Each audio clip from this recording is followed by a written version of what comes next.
বন্ধুরা, আজকের পর্বে যে ঘটনাগুলো ঘটতে চলেছে সেগুলো সত্যিই আপনাদের অবাক করে দেবে। গল্পটা শুরু হচ্ছে এক অদ্ভুত আবেগঘন মুহূর্ত দিয়ে। বাড়ির ভেতর যেন একটা অদ্ভুত নীরবতা। সবাই কিছু একটা বুঝতে পারছে, কিন্তু কেউ ঠিক করে বলতে পারছে না সামনে কি হতে চলেছে। কম্পাস নিজের ঘরে চুপচাপ দাঁড়িয়ে আছে। তার চোখে জল, কিন্তু মুখে এক অদ্ভুত দৃঢ়তা। ধীরে ধীরে সে তার ব্যাগপত্র গুছিয়ে নেয়। মনে হচ্ছে যেন সে কোনো বড় সিদ্ধান্ত নিয়ে ফেলেছে। তারপর সে ব্যাগটা কাঁধে নিয়ে বাড়ি থেকে বেরিয়ে যেতে উদ্যত হয়। ঠিক তখনই সামনে এসে দাঁড়ায় ঋতুজা। অবাক হয়ে সে কম্পাসের দিকে তাকিয়ে বলে, "কোথায় যাচ্ছিস কম্পাস? এভাবে ব্যাগ নিয়ে কোথায় বেরোচ্ছিস?" কম্পাস তখন কিছু বলার আগেই সেখানে এসে যায় মেঘমালা আর পৃথা। তারা সবাই একসাথে বলতে শুরু করে, "ঋতুজা, তুমি জানো না, কম্পাস আসলে ডিকের মেয়ে। সে তার আসল বাবার কাছে চলে যাচ্ছে।" এই কথা শুনে ঋতুজা যেন মুহূর্তের জন্য স্তব্ধ হয়ে যায়। সে অবিশ্বাসের চোখে কম্পাসের দিকে তাকিয়ে বলে, "কি রে কম্পাস, তুই ডিকের মেয়ে? তুই কি তাহলে অভিজিৎ বাবুর মেয়ে না?" চারদিকে নিস্তব্ধতা নেমে আসে। কয়েক মুহূর্ত চুপ করে থেকে কম্পাস ধীরে ধীরে বলে, "না মা, আমি ডিকের একমাত্র মেয়ে। এটাই আমার আসল পরিচয়। আর সেই কারণেই আজ থেকে আমি আমার বাবার সাথেই থাকব।" এই কথা শুনে সবার চোখে বিস্ময়, কিন্তু ঋতুজা খুব গভীরভাবে কম্পাসের চোখের দিকে তাকিয়ে থাকে। আর সেই চোখের মধ্যেই সে যেন অন্য কিছু পড়ে ফেলে। সে বুঝতে পারে কম্পাসের চোখে কোনো ভয় নেই, বরং আছে একটা লুকোনো পরিকল্পনা। ঋতুজা তখন শান্ত গলায় সবাইকে বলে, "ঠিক আছে, তোমরা কেউ ওকে আটকাবে না।"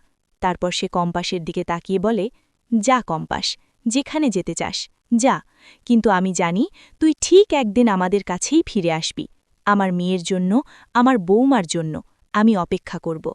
এই কথা শুনে কম্পাসের চোখ দুটো ছলছল করে ওঠে।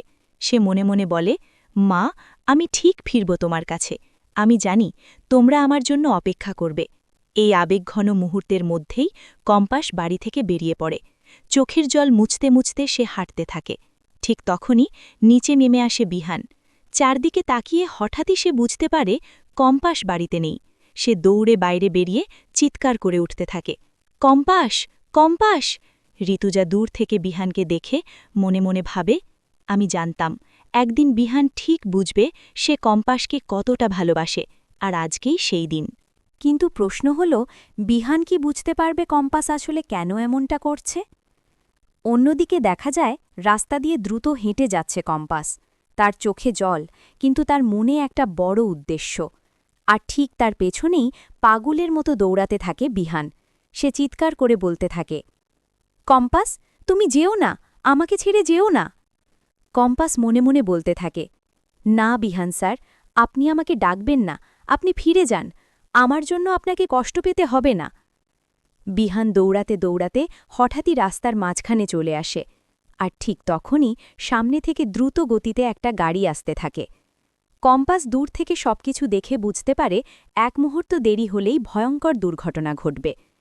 এক সেকেন্ডও না ভেবে সে দৌড়ে যায় বিহানের দিকে। গাড়িটা কাছে আসার আগেই সে বিহানকে জোরে টেনে সরিয়ে ফেলে।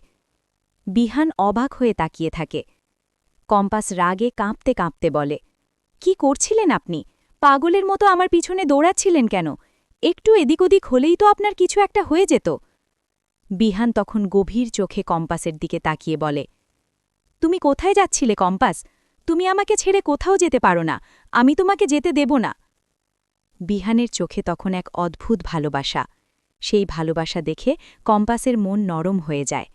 সে ধীরে ধীরে বলে, "আমি আপনাকে ছেড়ে কোথাও যাচ্ছি না, আমি শুধু একটা নাটক করছি।" বিহান অবাক হয়ে বলে, "নাটক?" কম্পাস তখন সব সত্যি বলে দেয়, "আমি শুধু ডিকেকে সবার সামনে ধরিয়ে দিতে চাই, তার মুখোশ খুলে দিতে চাই, তাই সবাইকে বিশ্বাস করাতে হচ্ছে যে আমি তার মেয়ে।" এই কথা শুনে বিহান স্তব্ধ হয়ে যায়। কয়েক মুহূর্ত পরে সে বুঝতে পারে বিহান তাকে ছেড়ে কোথাও যাচ্ছে না। বন্ধুরা, এখন দেখার বিষয়, কম্পাস কি সত্যিই ডিকের সব সত্যি সবার সামনে এনে দিতে পারবে? আর বিহান কি সবসময় তার পাশে থাকবে? আপনাদের কি মনে হয়, গল্পটা কোন দিকে এগোবে? কমেন্ট করে অবশ্যই জানাবেন। আর যদি এমনই নতুন নতুন নাটকের গল্প দেখতে ভালো লাগে, তাহলে ভিডিওটা লাইক করুন, কমেন্ট করুন এবং অবশ্যই আমার চ্যানেলটিকে সাবস্ক্রাইব করে পাশে থাকুন, কারণ আপনাদের জন্যই আমরা নিয়ে আসি প্রতিদিন নতুন নতুন সুন্দর সুন্দর নাটকের গল্প। তাই চ্যানেলটিকে সাবস্ক্রাইব করে পাশে থাকুন, লাইক ও কমেন্ট করতে ভুলবেন না। আবার দেখা হবে পরের নতুন গল্পে।